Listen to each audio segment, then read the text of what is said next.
Good morning. Today is March 10th, 2024. And we have a commentary, Preparation for Conquest. Let's see. Okay. With the burial of Moses, the focus of leadership falls upon Joshua, who will lead the Israelites west across the Jordan River into Canaan, the land first promised to Abraham some 685 years previously. Over the next 6 years, the Israelites will conquer the land and begin to occupy it. However, it will take many more years for the tribes to assume full control, and even then, many of the local inhabitants will never be driven out. But for now, the time has come for Joshua to mobilize the nation. Preparations for the conquest include not only the formulation of military strategy, but also rededication to God and the holy purposes for which battles will soon be fought. In the midst of all the activity of a nation preparing for war is the fascinating account of a woman in Canaan whose faith in the God of the Israelites leads her to play a role in the initial invasion. The historical record of Joshua reveals that God has chosen a righteous and courageous leader for his people. Joshua is in almost every respect a forerunner of one who will one day come to lead all true believers into an even greater promised land. That ultimate spiritual leader will even bear the Greek name, which is equivalent to the Hebrew name Joshua, meaning God is salvation. As Joshua is a savior of the nation, this Messiah will be the savior of the world. The record begins with God's final instructions to Joshua, and we're starting off in the book of Joshua, chapter 1, verse 1. After the death of Moses, the servant of the Lord said to Joshua, son of Nun, Moses' aide, Moses, my servant, is dead. Now then, you and all these people get ready to cross the Jordan River into the land I am about to give them, to the Israelites. I will give you every place where you set your foot, as I promised Moses. Your territory will extend from the desert to Lebanon, and from the great river, the Euphrates, all the Hittite country, to the great sea on the west. No one will be able to stand up against you all the days of your life. As I was with Moses, so I will be with you.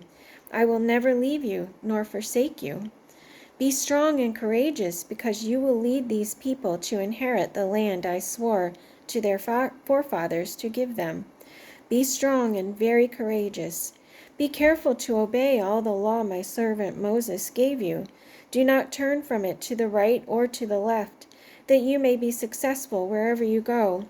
Do not let this book of the law depart from your mouth. Meditate on it day and night, so that you may be careful to do everything written in it. Then you will be prosperous and successful. Have I not commanded you? Be strong and courageous. Do not be terrified. Do not be discouraged, for the Lord your God will be with you wherever you go. Early in the morning, Joshua and all the Israelites set out from Shittim and went to the Jordan, where they camped before crossing over. Then Joshua, son of Nun, secretly sent 2 spies from Shittim. Go look over the land, he said, especially Jericho. So they went and entered the house of a prostitute named Rahab and stayed there. The king of Jericho was told, look, some of the Israelites have come here tonight to spy out the land. So the king of Jericho sent this message to Rahab, bring out the men who came to you and entered your house, because they have come to spy out the whole land. But the woman had taken the 2 men and hidden them. She said, yes, the men came to me, but I did not know where they had come from. At dusk, when it was time to close the city gate, the men left. I don't know which way they went. Go after them quickly, you may catch up with them. But she had taken them up to the roof and hidden them under stalks of flax she had laid out on the roof. So the men set out in pursuit of the spies on the road that leads to the fords of the Jordan. And as soon as the pursuers had gone out, the gate was shut. Before the spies lay down for the night, she went up on the roof and said to them, I know that the Lord has given this land to you, and that a great fear of you has fallen on us, so that all who live in this country are melting in fear because of you. We have heard how the Lord dried up the water of the Red Sea for you when you came out of Egypt, and what you did to Sihon and Og, the 2 kings of the Amorites, east of the Jordan, whom you completely destroyed. When we heard of it, our hearts melted, and everyone's courage failed because of you. For the Lord your God is God in heaven above and on earth below. Now then, please swear to me by the Lord that you will show kindness to my family, because I have shown kindness to you. Give me a sure sign that you will spare the lives of my father and mother, my brothers and sisters, and all who belong to them, and that you will save us from death. Our lives for your lives, the men assured her. If you don't tell what we are doing, we will treat you kindly and faithfully when the Lord gives us the land. So she let them down by a rope through the window, for the house she lived in was part of the city wall. Now she had said to them, Go to the hills, so the pursuers will not find you. Hide yourselves there 3 days until they return, and then go on your way. The men said to her, This oath you made us swear will not be binding on us unless, when we enter the land, you have tied this scarlet cord in the window through which you let us down, and unless you have brought your father and mother, your brothers, and all your family into your house. If anyone goes outside your house into the street, his blood will be on his own head. We will not be responsible. As for anyone who is in the house with you, his blood will be on your head if a hand is laid on him. But if you tell what we are doing, we will be released from the oath you made us swear. Agreed, she replied. Let it be as you say. So she sent them away, and they departed, and she tied the scarlet cord in the window. When they left, they went into the hills and stayed there 3 days until the pursuers had searched all along the road and returned without finding them. Then the 2 men started back. They went down out of the hills, forded the river, and came to Joshua, son of Nun, and told him everything that had happened to them. They said to Joshua, The Lord has surely given the whole land into our hands. All the people are melting in fear because of us. So Joshua ordered the officers of the people, Go through the camp and tell the people, Get your supplies ready. 3 days from now you will cross the Jordan here to go in and take possession of the land the Lord your God is giving you for your own. But to the Reubenites, the Gadites, and the half-tribe of Manasseh, Joshua said, Remember the command that Moses, the servant of the Lord, gave you. The Lord your God is giving you rest and has granted you this land. Your wives, your children, and your livestock may stay in the land that Moses gave you east of the Jordan. But all your fighting men, fully armed, must cross over ahead of your brothers. You are to help your brothers until the Lord gives them rest, as he has done for you, and until they too have taken possession of the land that the Lord your God is giving them. After that you may go back and occupy your own land, which Moses, the servant of the Lord, gave you east of the Jordan toward the sunrise. Then they answered Joshua, Whatever you have commanded us we will do, and wherever you send us we will go. Just as we fully obeyed Moses, so we will obey you. Only may the Lord your God be with you, as he was with Moses. Whoever rebels against your word and does not obey your words, whatever you may command them, they will be put to death.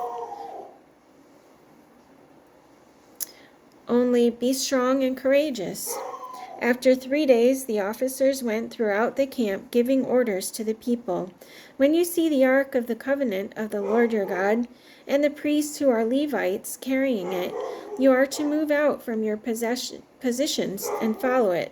Then you will know which way to go, since you have never been this way before. But keep a distance of about 1,000 yards between you and the ark. Do not go near it. Joshua told the people, "Consecrate yourselves, for tomorrow the Lord will do amazing things among you."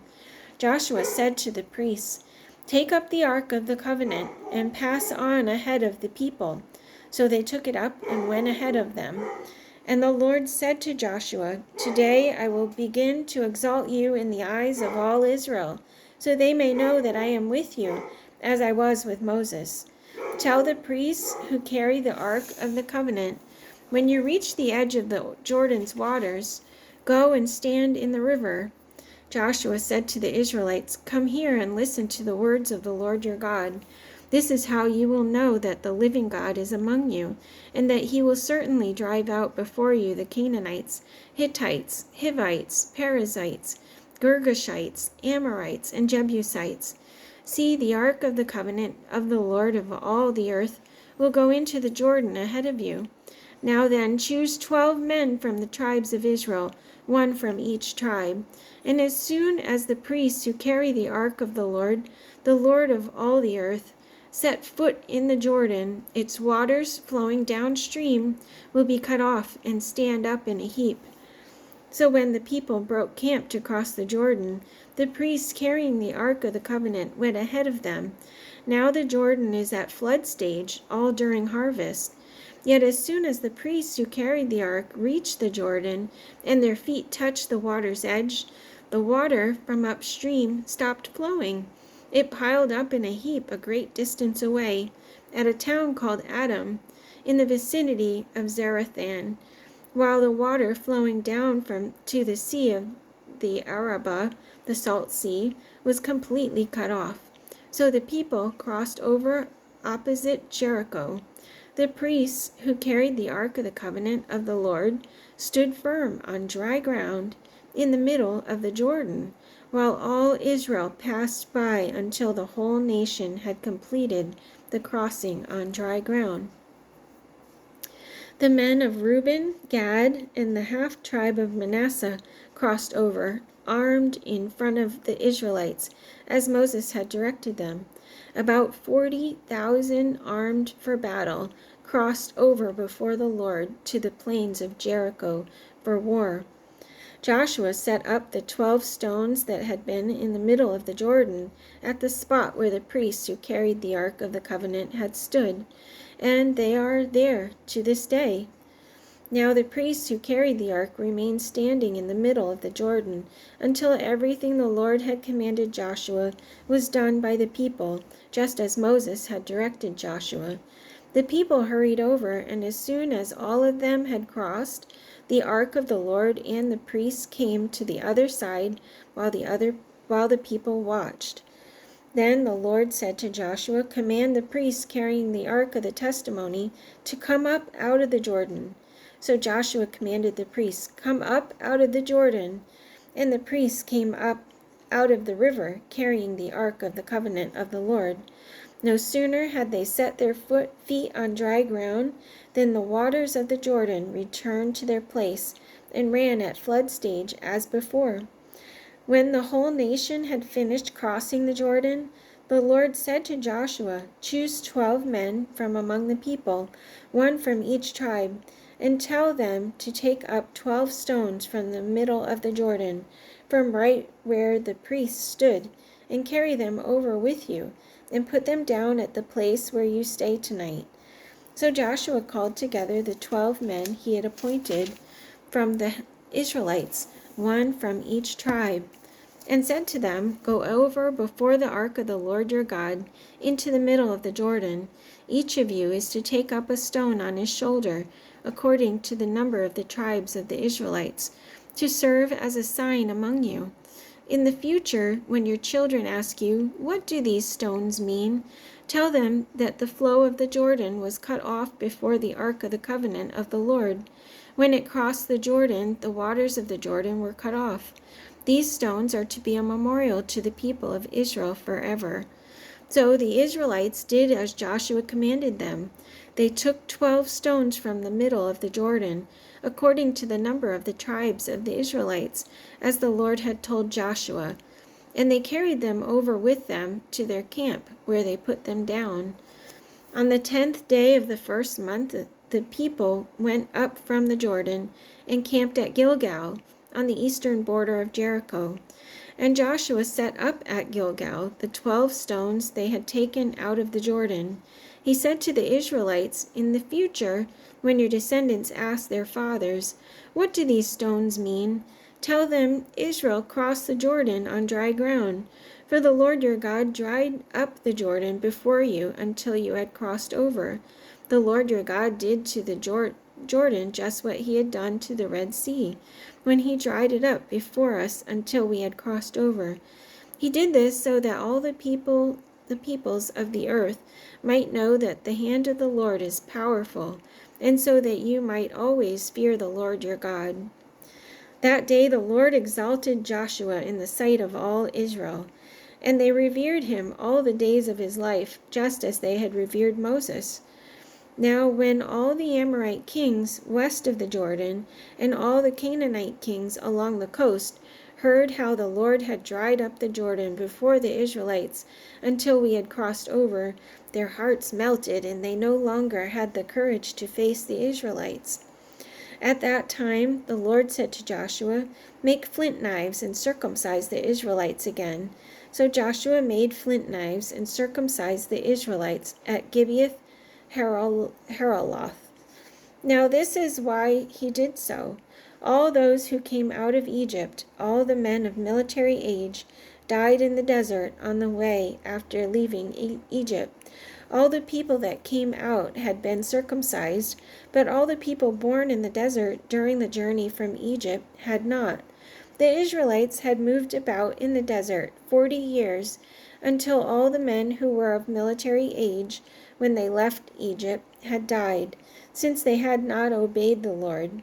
For the Lord had sworn to them that they would not see the land that he had solemnly promised their fathers to give us, a land flowing with milk and honey. So he raised up their sons in their place, and these were the ones Joshua circumcised. They were still uncircumcised because they had not been circumcised on the way. And after the whole nation had been circumcised, they remained where they were in camp until they were healed. Then the Lord said to Joshua, "Today I have rolled away the reproach of Egypt from you." So the place has been called Gilgal to this day. On the evening of the 14th day of the month, while camped at Gilgal on the plains of Jericho, the Israelites celebrated the Passover. The day after the Passover, that very day, they ate some of the produce of the land, unleavened bread and roasted grain. The manna stopped the day after they ate this food from the land. There was no longer any manna for the Israelites, but that year they ate the produce of Canaan. Now when Joshua was near Jericho, he looked up and saw a man standing in front of him with a drawn sword in his hand. Joshua went up to him and asked, "Are you for us or for our enemies?" "Neither," he replied, "but as commander of the army of the Lord, I have now come." Then Joshua fell face down to the ground in reverence and asked him, "What message does my Lord have for his servant?" The commander of the Lord's army replied, "Take off your sandals, for the place where you are standing is holy." And Joshua did so. It's getting good.